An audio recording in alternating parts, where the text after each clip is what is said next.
Moin Leute, willkommen im Budeland. Nachdem ich vor einiger Zeit ja schon mein Video zur Google Nest Doorbell hochgeladen hatte, habe ich mir jetzt auch gleich die passende Outdoor-Kamera zugelegt. Und zwar gibt es bei Google ja die Google Nest Cam, die ist für Indoor und Outdoor gebracht und das ist jetzt die Akku-Variante, die man aber auch theoretisch mit einem Kabel betreiben kann. Und das Ding habe ich mir jetzt gerade im Amazon Warehouse für rund 160 € geschossen. Die UVP sind 200 €, ist also schon eine Stange Geld. Dementsprechend hohe Erwartungshaltung habe ich an dieses Gerät. Und heute werden wir das Ding einfach mal auspacken, einrichten.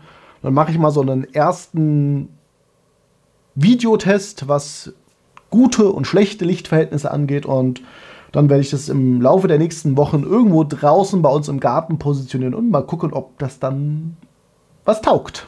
Die Verpackung selber ist relativ klein. Hier vielleicht gleich der erste Bummer. Für 200 € bekommt ihr nur HD-Video. Ja, hätte es vielleicht doch mal 2K, 4K sein können. Und wie gesagt, nicht wundern, das ist hier eine Amazon Warehouse Verpackung. Also die hat schon mal jemand in der Hand gehabt und war wohl nicht so ganz überzeugt davon. Aber ich hoffe, dass trotzdem alles vollzählig sein wird. Hier kommt die übliche Amazon Warehouse Tüte. Und was haben wir denn hier sonst noch so im Lieferumfang? Na, an der Seite sehen wir schon was. Ich packe das raus. Okay. Ein wenig Chaos. Gut. Also wir haben hier einmal ein Netzteil samt Kabel. Also das ist schon standardmäßig dabei. Gucken wir uns dann gleich nochmal an. Dann ist hier, das ist vermutlich mal die Halterung für die Wand, ne, wo man das dann festschrauben kann. Sieht jetzt relativ einfach aus. Und wir hatten jetzt hier drinnen noch ganz unten, ich weiß nicht, ob man sehen kann, hier sind noch 2 Dübel und 2 Schrauben. Ist das nicht nett? Warum man das jetzt nicht einfach in eine Tüte gepackt hat? Also, ich weiß nicht, was jetzt dieses Design soll, aber gut. Und gucken uns die Kamera etwas aus der Nähe an. Wie gesagt, für 200 € erwarte ich eigentlich schon etwas eher Hochwertigeres. Aber, naja, das sind 2 Tüten. Wo wir auch gleich zu dem ersten Thema kommen. Das Ding, also die Halterung hier, die ist magnetisch. Ne? Also, ich zeige es dir mal. Bumm. Und es ist auch ein relativ harter, also fester Magnet. Ein starker Magnet. Deutsche Sprache, schwere Sprache. Also das ist echt faszinierend und das hat halt den Vorteil, dass man das dann halt, ihr seht es hier, relativ unkompliziert drehen kann, ohne dass man da jetzt irgendeinen Scharnier, irgendeine Schraube festsuchen muss oder so. Ah, gut. Legen wir erstmal zur Seite. Wie gesagt, das kommt dann, da kommt dann, das Ding hin. Naja, das ist auf jeden Fall die Kamera, Linse. Hier sind welche Sensoren. Dann haben wir hier auf der Unterseite, die ist glaube ich noch ein 3/8, ist es 3/8 für den Stativ. Ja, das ist die Unterseite. Hier ist auch der Anschluss für die Stromversorgung und hier sieht man auch einen Lautsprecher. Also das wird wahrscheinlich Mikrofon sein und das hier ist der Lautsprecher. Hinten ist noch ein Punkt, aber das scheint irgendwie nichts zu machen. Also ihr seht, kein USB-C-Anschluss oder so. Hat seine Vor- und Nachteile. Ich glaube, das ist wahrscheinlich jetzt eher aus Gründen der IP-Zertifizierung, dass da halt kein Wasser oder dass da schwieriger Wasser reinkommt. Und so sieht der Kontakt aus. Ich zoome mal ein bisschen ran. Das ist, wie gesagt, der Kontakt. Und der kommt halt hier so unten an die Kamera rein. Und ja, da sehe ich schon wieder so ein Fail. Ja, natürlich unten ist es besser gegen Wasser geschützt.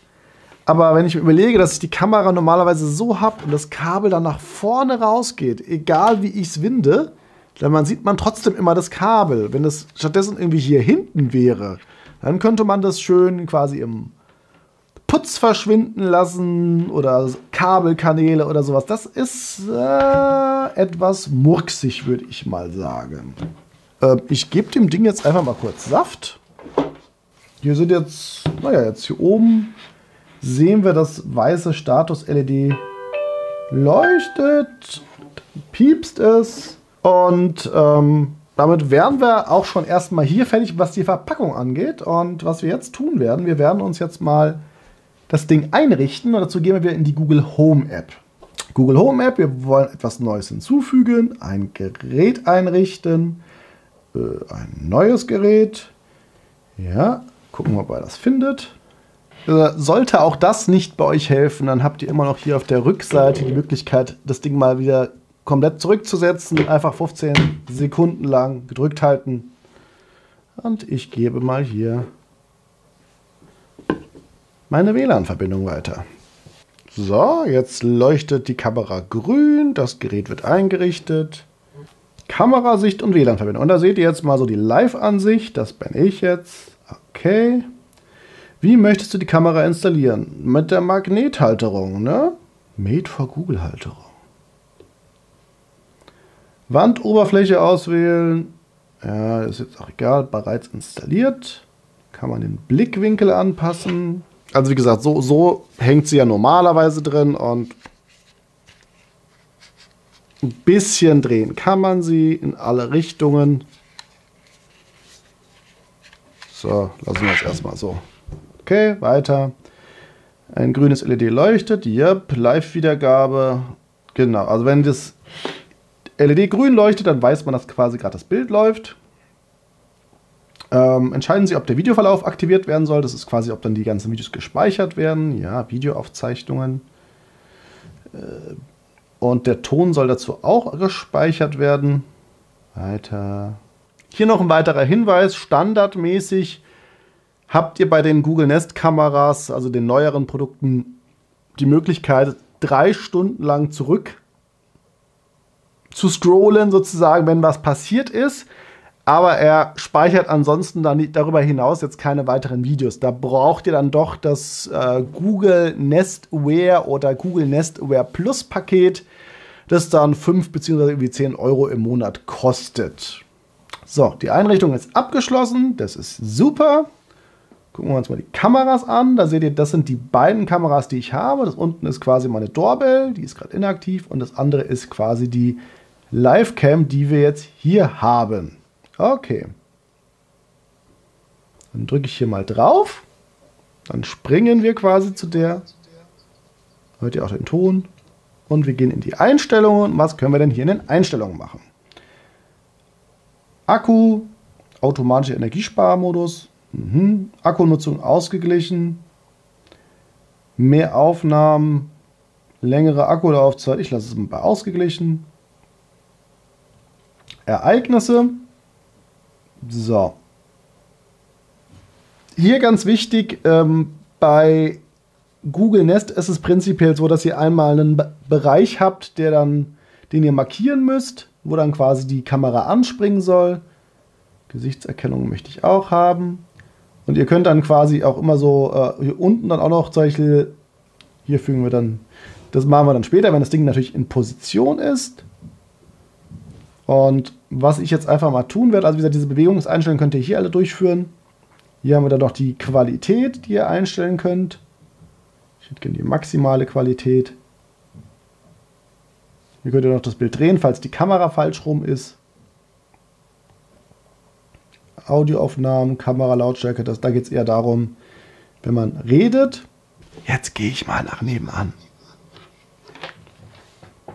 So. Also das hier ist jetzt.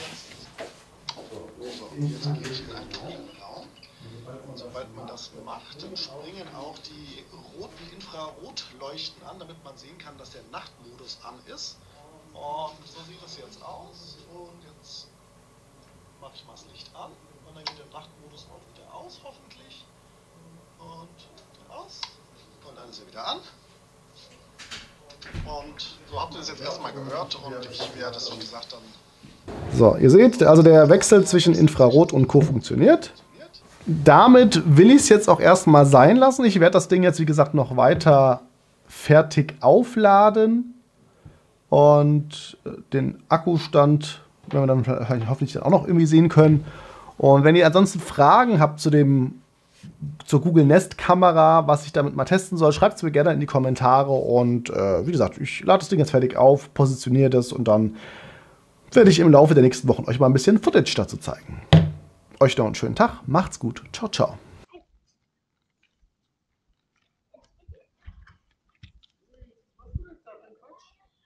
Was denn? Ah ja. Ich versuche auf die Straße rüberzukommen. Ah ja, vor allem ohne Jacke und nichts kannst du hier nicht draußen rumrennen. Oh, Louis. Ja, ich bin abgelenkt.